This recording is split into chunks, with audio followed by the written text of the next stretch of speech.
Halo, selamat pagi anak-anak MIS. Hari ini kita belajar mata pelajaran Bahasa Indonesia. Oke anak-anak MIS, sekarang coba perhatikan slide ini. Mengidentifikasi surat undangan. Surat undangan merupakan surat yang berisi pemberitahuan dan permintaan kesediaan seseorang untuk menghadiri suatu acara atau kegiatan. Pernahkah kamu melihat surat undangan? Ya, pasti kamu sudah sering melihat surat undangan, contohnya surat undangan pesta pernikahan, ulang tahun, dan sebagainya. Nah, tahukah kamu surat undangan itu dibagi menjadi dua jenis, yaitu surat undangan resmi dan tidak resmi. Nah, bagaimana itu surat undangan resmi dan bagaimana yang tidak resmi? Coba perhatikan pada slide ini. Undangan resmi yaitu undangan yang digunakan oleh lembaga atau instansi resmi. Undangan resmi umumnya ditulis dengan bahasa resmi dan baku.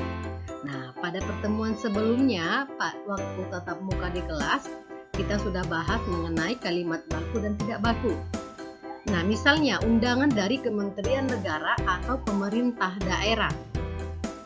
Nah, berikut coba perhatikan, inilah contoh dari surat undangan resmi. Surat undangan resmi dari Majelis Istighotsah Nurut Dawa Yayasan Minda Al-Mitfatiyah tahun 2012. Nah, kalau dia surat undangan resmi biasanya lengkap dengan kop surat.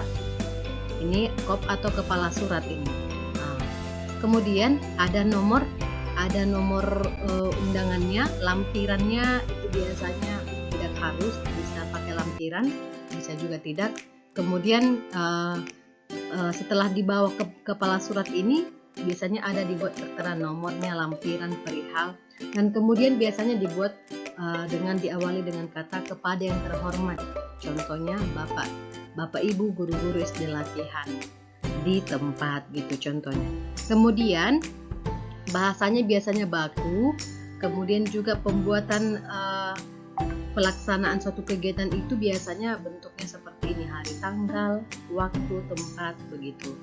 Kemudian penutupan dari surat undangan itu biasanya bahasanya seperti ini. Demikianlah surat undangan ini kami perbuat, kami sampaikan atas perhatian Bapak Ibu, atas perhatian saudara-saudara sekalian, kami ucapkan terima kasih.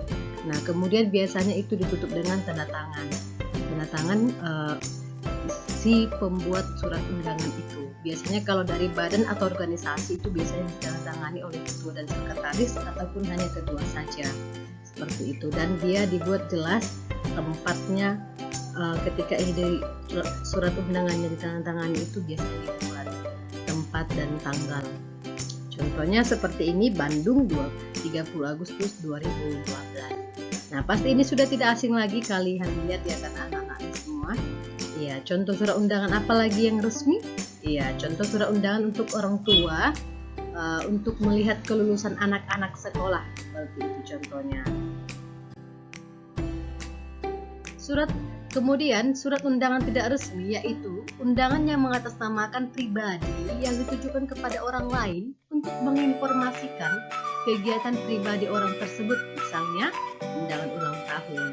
Ini merupakan contoh undangan tidak resmi. Contohnya seperti ini, lihat pada slide kamu, undangan ulang tahun untuk teman-temanku di tempat, seperti itu. Kemudian kata pembuka, kemudian setelah itu dalam ini kalimatnya itu menggunakan bahasa tidak baku. Nah, bisa kita perhatikan. Hai temanku yang tersayang, melalui surat ini aku ingin mengundang pada acara perayaan ulang tahunku yang ke-11. Perayaan tersebut akan dilaksanakan pada hari, tanggal, waktu, dan tempat. Kemudian kehadiran kalian sungguh kunantikan dan membuatku bahagia.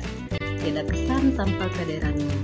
Nah, temanmu yang berbahagia, Siska Anissa. Nah, dari kalimatnya itu sangat sederhana, bahasa sehari-hari, bahasa tidak baku. Itu juga menandakan sebagai bentuk dari undangan itu adalah tidak resmi. Unsur-unsur dalam surat resmi. Bagian-bagian yang terdapat dalam surat resmi itu seperti kop surat, Nah, apitokop surat berisi identitas instansi pengirim surat beserta alamat lengkap lengkapnya. Kemudian tanggal surat, menunjukkan keterangan waktu dan tempat yang dibuat surat. Kemudian nomor, lampiran, dan perihal surat, berisi nomor dikeluarkan surat oleh instansi pengirim surat dan keterangan singkat mengenai maksud surat tersebut.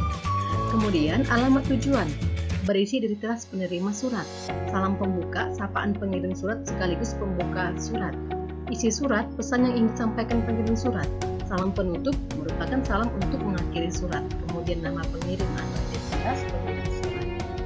Itulah yang merupakan unsur-unsur dalam surat resmi. Perhatikan contoh undangan resmi dan unsur-unsur penyusunannya. Nah, ini tadi yang disebut dengan kop surat, tanggal surat, nomor lampiran surat, alamat tujuan, kemudian salam pembukanya. Nah, inilah isi surat, kemudian salam penutupnya, terus kemudian nama pengirimnya. Oke, ini serasa bisa paham ya, Nak? Membuat surat undangan tidak resmi. Surat undangan tidak resmi adalah surat undangan yang mengatasnamakan perseorangan untuk kepentingan seseorang. Umumnya, surat undangan tidak resmi berkata-kata yang lebih sederhana dibandingkan surat undangan resmi. Contohnya tadi sudah disebutkan, yaitu contoh undangan.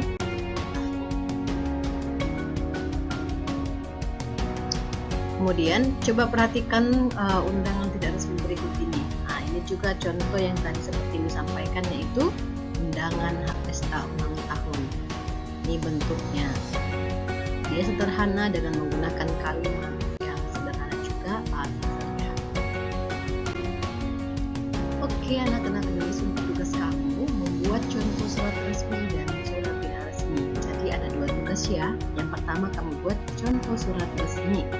Nah, ingat kalau contoh surat resmi itu harus lengkap dengan unsur-unsurnya ya, seperti kepala surat, kemudian juga mengenai perihal tanggal. Nah, kemudian isinya apa, seperti itu harus jelas. Kemudian surat tidak resminya. Nah, tadi sudah berikan contohnya, yaitu undangan pesta ulang tahun. Kamu boleh buat, itu hasil karya kamu sendiri, tidak melihat dari internet. Oke, anak-anak Miss bisa paham ya. Nah, masing-masing buat di lembar yang berbeda. Nah, ini kamu buat dalam buku catatan bahasa Indonesia kamu.